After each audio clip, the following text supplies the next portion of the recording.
The Emotional Orphan Manifesto. A work in progress. Prelude. I am not a hero, possess no fortune, haven't changed or influenced the course of mankind or history in any way. I am not a messiah nor a movie of the week. I am unaware of any whose life has been permanently altered by knowing me, and for the most part, I know nothing about the lives today of those I touched or crossed paths with. On the other hand, I am no serial killer, thief, dictator, malingerer, or miscreant. I am not in jail or some institution. Some were sure that would not be the case. I am not dead. Bets were surely placed on how long I'd last. I am the product of and son of a golden child. I have so much potential and opportunity. So I've been told. Frequently. Mine is a story the world could probably do without, but for me, it is one that must be told. 1. A wise man said after being told of his impending death from a terminal illness, "I lived my life exactly the way I chose, and I intend on living my death the same way." This, for me, started some soul-searching. How had I lived mine? I found through my introspection that I had lived it in bits and pieces, glimmers and glimpses, equations with no sums. I felt as though I had been given only 55 minutes for each hour I had lived, or as though I had only used that many. The others ticked away. If I watched it as a movie, would it be as tragic as my excuses would have it to be? Could it be wrapped as a comedy, perhaps a comedy of errors, as absurd and ridiculous as Lucy and Ricky, The Honeymooners, or anything Hollywood could dream up? Would it be like I had been punked, or simply another soap opera? We now return for the second half of Days of Our Minutiae. I do believe it could never be as popular. I suspect, when compared to a steady fare of reality TV, my life has had very little TV-worthy reality. Poets, authors, writers and artists of all sorts stick to the notion that you should never show a work in progress. As common and accepted as this may be, and at the egotistical risk of giving myself one of these lofty titles, I have no choice but to show this work. Even after I am long gone, with or without my answers, this work may never be complete. Magicians have a code which demands they never reveal the secrets of their magic. Those blessed with the gift of magic, not the gift of a sleight hand, require no such code. Theirs is no trick, and they know no secrets which make their illusions real. They only know they are gifted. Their belief in the conversion of illusion to reality is so powerful that it actually can occur for them. As a man thinketh, and all that jazz. Since I am not dexterous enough to be a prestidigitator, and since my belief in magic is not strong enough to make anything happen, the writing of this text is an exercise designed to put my belief in magic, or miracles, to the test. Willingness combined with belief, and action gets results. In this case, miracles or magic, which can make a difference, or affect change in my life. I really am not sure how to go about saying whatever it is that I think is so important. I have been accused of being long-winded. However, I have collected some really entertaining tales, which I am certain would hold my attention if I was to hear them from someone else. More importantly, somewhere in these rambling, disjointed remembrances of mine lies an answer for me. An explanation or reason for my position in this world. Something to help me make sense of it all. I suppose the way to get to it is to simply tell the tales.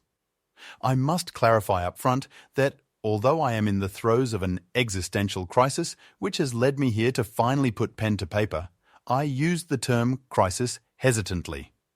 I consider myself a fairly spiritual, if not religious man. I do not question the existence of angels and gods.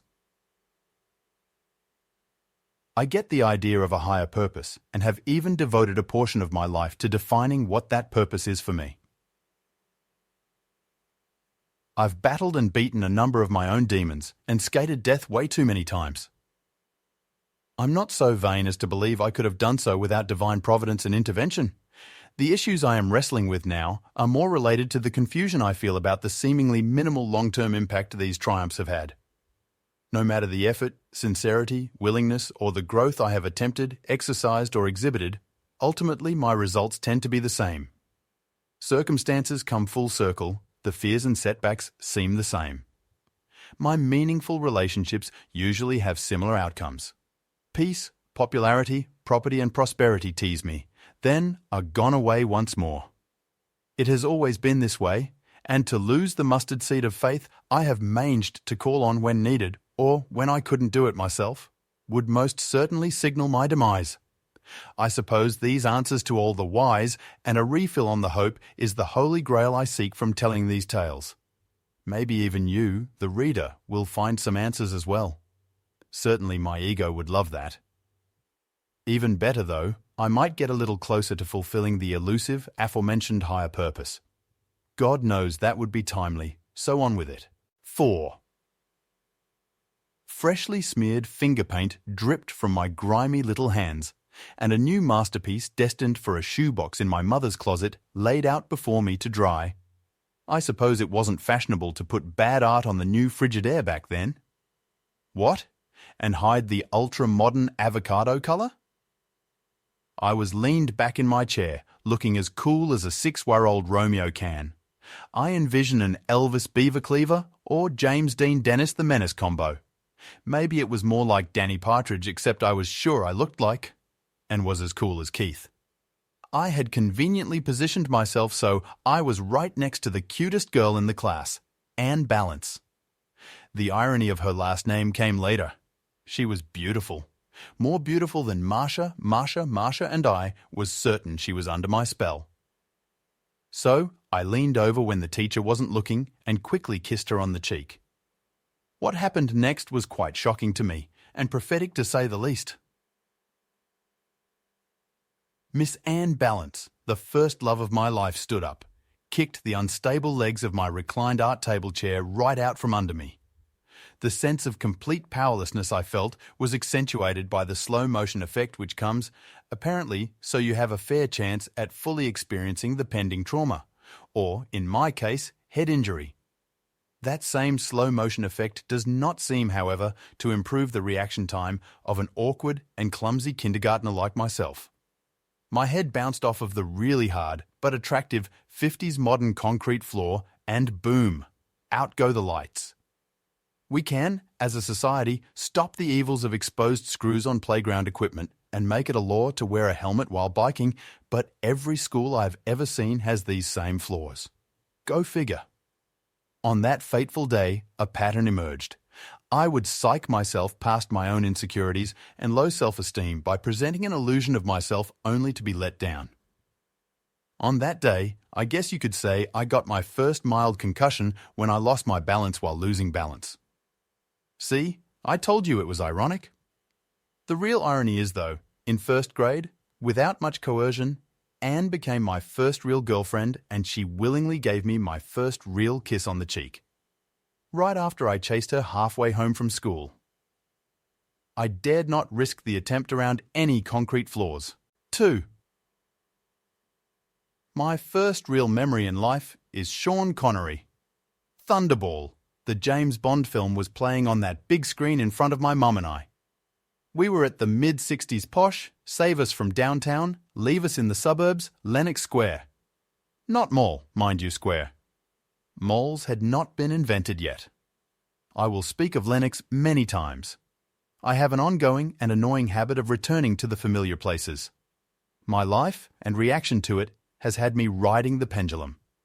I swing from one extreme to the other, and when the ride allows me some slight control, I usually return to some familiar place, person, behavior, or a combination of the three that offers comfort or familiarity. My mind and memory, however, do not always serve me so well. The tender moments of a son and mother getting some together time at a suburban movie theatre and the larger-than-life adventures of a suave British international spy are warm fuzzies which could never be replaced, nor duplicated at Lenox or anywhere else. I naturally forget the argument she had with my father that led to this act of defiance instead of polishing the furniture with pledge. My other many returns there generally were for very different reasons with much less heartwarming results. My dentist was there. He rebuilt my smile there after I broke bicycle restriction, got hit by a car, and lost 2 of my brand new, permanent teeth. I had many shoplifting competitions there with my junior high school hoodlum buddies, way before prevention devices and real gangs.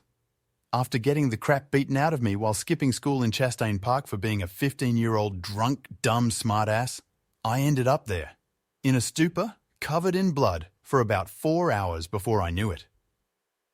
No one helped me at all.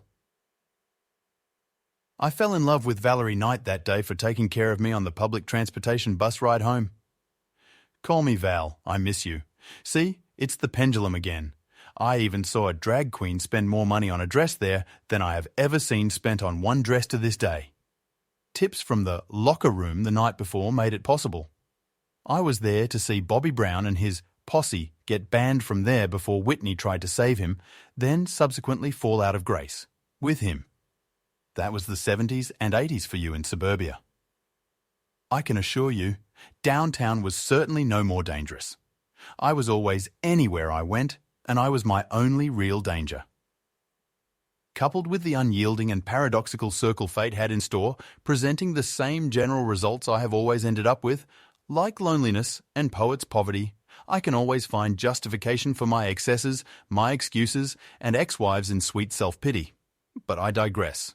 3. Age 6. Self-imposed turmoil really started.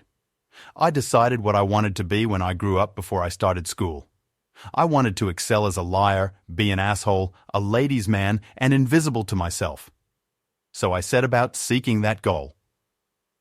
Little Johnny and his family lived directly behind us.